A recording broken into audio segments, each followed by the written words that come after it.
युद्ध कितने विनाशकारी हो सकते हैं, इसका सबसे ज्यादा उदाहरण ईरान और अमेरिका और इजराइल के बीच जारी सीधा टकराव है।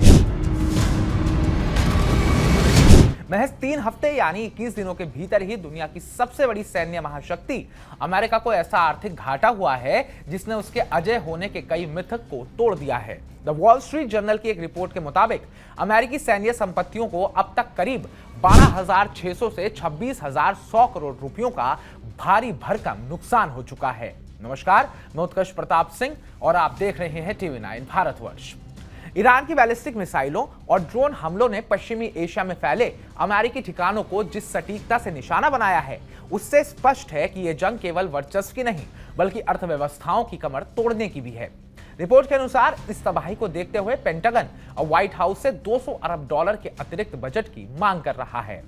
इस भीषण संघर्ष में अमेरिका को सबसे गहरा जख्म उसके सबसे उन्नत लड़ाकू विमानों के नुकसान के रूप में मिला है। युद्ध के मैदान में अक्सर छोटी सी चूक भारी पड़ सकती है। ऐसे ही कुछ मार्च की शुरुआत में हुआ जब सहयोगी देश कुवैत के विमान ने भारी भ्रम के चलते अमेरिका के ही 3 F-15E स्ट्राइक ईगल जेट्स को मार गिराया। लड़ाकू विमानों को आसमान में ही ईंधन मुहैया कराने वाले टैंकर किसी भी हवाई युद्ध की रीढ़ होते हैं, लेकिन अमेरिका की यह क्षमता इस बार बुरी तरह प्रभावित हुई। इराक के हवाई क्षेत्र में एक KC-135 स्ट्रोटो टैंकर की हवा में हुई जोरदार टक्कर ने 6 अमेरिकी सैनिकों की जान ले ली। वहीं सऊदी अरब के प्रिंस सुल्तान एयरबेस पर हुए मिसाइल हमलों ने 5 अन्य KC-135 विमानों को गंभीर नुकसान पहुंचाया। चूंकि इन पुराने विमानों का उत्पादन अब बंद हो चुका है, इसलिए अमेरिका को अब $165 मिलियन वाले नए KC-46 पेगासस विमानों का रुख करना पड़ेगा।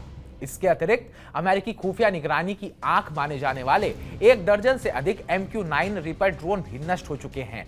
हमलों का दायरा केवल विमानों तक सीमित नहीं रहा, अमेरिका के अभेद्य माने जाने वाले रक्षा और निगरानी तंत्र में भी गहरी सेंध लगी है। जॉर्डन में तैनात थार्ड मिसाइल डिफेंस सिस्टम का सबसे अहम हिस्सा एक हमले में पूरी तरह क्षतिग्रस्त हो चुका है। इससे भी बड़ा झटका कतर के अल उदीद एयरबेस पर लगा, जहां $1 अरब की भारी भरकम लागत वाला AN/FPS-132 रडार सिस्टम नुकसान का शिकार हुआ। दूसरी ओर समुद्र में भी अमेरिका के लिए मुश्किलें कम नहीं हैं। 12 मार्च को अमेरिकी नौसेना के गौरव कहे जाने वाले USS Gerald R Ford aircraft carrier पर अचानक आग भड़क उठी।